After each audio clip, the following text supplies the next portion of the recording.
حضرت عمر رضی اللہ تعالیٰ عنہ روایت کرتے ہیں کہ زید بن سعنہ نامی ایک یہودی تھا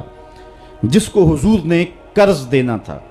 آقا کریم علیہ الصلوۃ والسلام دو جہاں کے مالک ہیں،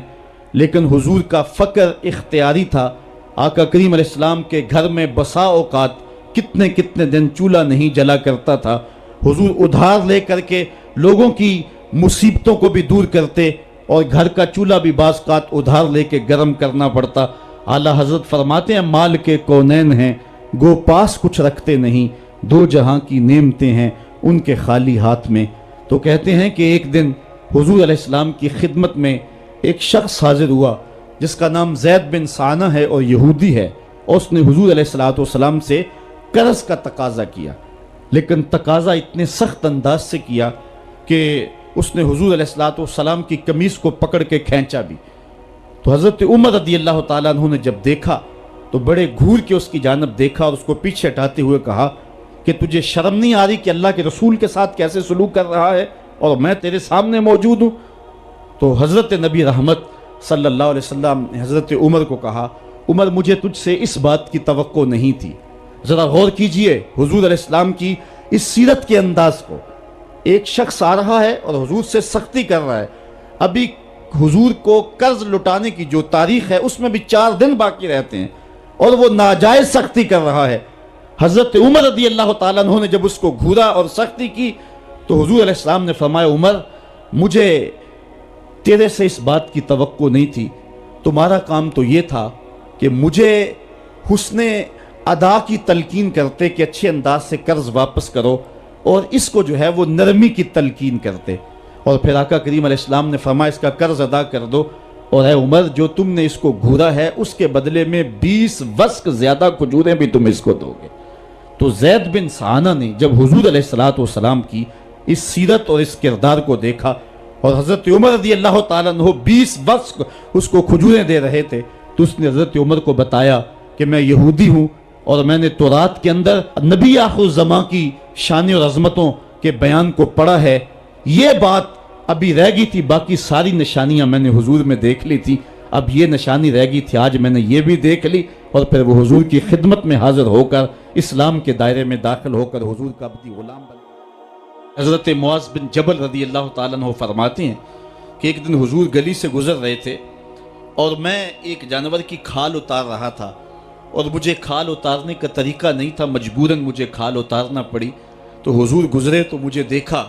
کہ معاذ بن جبل کو کھال اتارنا نہیں آ رہی، تو حضور رک گئے اور آقا کریم نے فرمایا معاذ ٹھہرو ذرا میں تمہیں بتاتا ہوں کہ بکری کی کھال کیسے اتاری جاتی۔ اور آقا کریم آگے بڑھے اور حضور نے خود جو ہے وہ کھال اتاری، اور پھر مجھے فرمایا معاذ ایسے کھال اتارا کرتے ہیں۔ آج ہم اپنے بڑے پن کو اور اپنی عظمت کو اس انداز سے لوگوں کے سامنے رکھنا چاہتے ہیں کہ ہم جو ہے وہ ٹشو کا ایک ٹکڑا بھی نہیں پکڑ سکتے، اور وہ بھی پکڑانے کے لیے ہمارے پاس ایک خادم موجود ہوتا ہے۔ لیکن آقا کریم علیہ السلام کی زندگی اور حضور علیہ السلام کی سیرت کی سادگی کا حسن اور جمال یہ ہے کہ حضور اپنے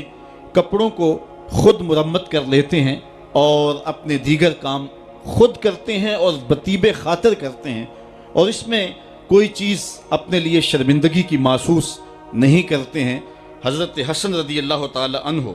حضور علیہ السلام کے نواسے بھی ہیں اور آقا کریم علیہ السلام کی صحابیت کا شرف بھی پایا ہے۔ کہتے ہیں کہ کانا یجلس علی الارض، حضور علیہ السلام کی سیرت یہ ہے کہ حضور زمین پہ بیٹھ جاتے تھے، زمین پر بیٹھنے میں حضور شرمندگی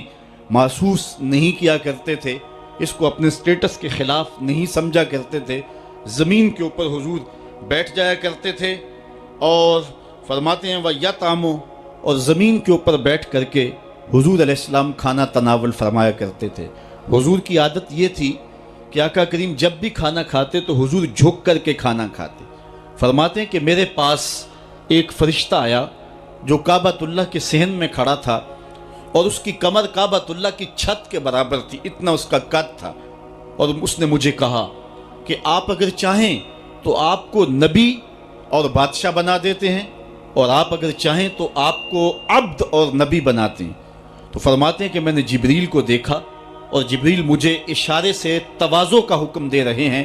تو میں نے عرض کی کہ میں نبی اور عبد بننا چاہتا ہوں۔ تو جب یہ بات حضور نے کہی تو فرمایا عائشہ اگر میں نبی اور بادشاہ بنتا تو یہ جتنے بھی پہاڑ ہیں یہ سونا بن کے میرے ساتھ چلتے، لیکن میں نے اس بات کو اختیار نہیں کیا۔ اور اس کے بعد حضور علیہ السلام جب بھی کبھی کھانا کھاتے تو حضور جھک کر کے کھاتے، جس طرح مالک کی دہلیز سے خیرات ملتی ہے اور کوئی خادم اس کو جو ہے وہ شکرانے کے طور پہ جو ہے وہ انتہائی عجز کے ساتھ کھاتا ہے، ساری زندگی حضور نے کھاتے اور پیتے ہوئے تکیہ نہیں لگایا، ہاتھ میں پلیٹ پکڑ کے اکڑ کے یا ٹہل کر کے یا جو ہے وہ بالکل سیدھے ہو کے نہیں، تھوڑا سا جھک کر کے بغیر تکیے کے حضور علیہ السلام کھانا کھانا پسند فرمایا کرتے تھے، اور فرماتے میں اس طرح کھاتا ہوں جس طرح بندے کھاتے ہیں، اور میں اس طرح بیٹھتا ہوں جس طرح اس کے عبد اور اس کے بندے بیٹھتے ہیں۔ یہ حضور علیہ السلام کا طریقہ ہے۔ ایک دن آقا کریم علیہ السلام ایک چٹان کے اوپر بیٹھے تھے اور حضور علیہ السلام قدید کھا رہے تھے۔ یہ خشک گوشت جو کر کے اس کو بعد میں جب پکایا جاتا ہے تو اس کو قدید کہتے ہیں، یا سرید تھی، حضور کھا رہے تھے۔ تو ایک خاتون وہ گزری اور اس کے بارے میں اہل علم کہتے ہیں کہ وہ بڑی زبان دراز تھی اور وہ مردوں کو بھی ایسی ایسی باتیں کرتی کہ لوگ جو ہے وہ اس کی شر سے بچا کرتے تھے۔ تو اس نے کہا کہ آپ تو ایسے کھا رہے ہیں جس طرح کے عبد کھاتے ہیں۔ تو حضور علیہ السلام نے فرمایا اگر میں عبد نہیں ہوں تو کون عبد ہے؟ فرمایا میں سب سے بڑا عبد ہوں۔ تو جب یہ بات سنی تو اس کے قدم رک گئے اور اس نے حضور علیہ السلام کی خدمت میں عرض کی کہ حضور آپ پھر اکیلے ہی کھا رہے ہیں، مجھے بھی کھلائیں۔ تو حضور نے ایک لقمہ اٹھایا، فرمایا لو تم بھی کھا لو۔ تو اس نے کہا یہ نہیں، بلکہ جو آپ کے منہ میں ہے میں وہ کھانا چاہتی ہوں۔ تو حضور علیہ السلام نے اپنے منہ کا نوالا نکال کر کے اس کے منہ میں ڈال دیا۔ تو کہتے ہیں کہ اس کے بعد کبھی بھی اس کی زبان پر کبھی فحش بات آئی نہیں تھی۔ حضور کے جوٹے کی وہ برکت تھی اور اس کا وہ فیضان تھا کہ اس کے اندر ایسی روشنی ہو گئی۔ پہلے وہ سخت لعان تھی، گالیاں دینے والی تھی اور فحش گفتگو کرنے والی تھی، لیکن حضور علیہ السلام کے جوٹے کی برکت سے اللہ تعالیٰ جل شانہ نے اس کی زبان کو حسن بھی دے دیا اور جمال بھی عطا فرما دیا۔ تو حضور علیہ السلام کی عادت تھی کہ آقا کریم زمین پہ بیٹھ کے کھاتے، جھک کے کھاتے، فرماتے میں ایسے کھاتا ہوں جس طرح عبد کھاتے ہیں۔ وَيَلْبَسُ الْغَلِيظ، اور آقا کریم علیہ السلام موٹے کپڑے پہنتے تھے، باریک ترین کپڑے پہننے سے حضور نے گریز کیا ہے۔ اور یہ وَيُطِيلُ الصَّلَاةَ، اور حضور کی نماز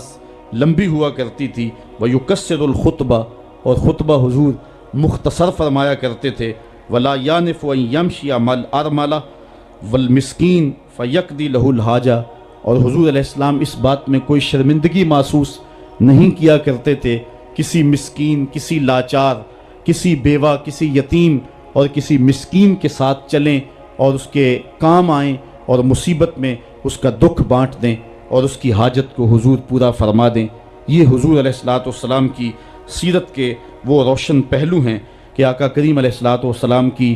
سیرت زمانے کے سامنے ایسا نور بانٹتی ہے، ایسے اجالے پھیلاتی ہے۔ ایک شخص نے حضور علیہ السلام سے وعدہ کیا کہ آپ یہاں رکیں اور میں ابھی آتا ہوں، تو آقا کریم علیہ السلام اس کے انتظار میں وہاں رکے۔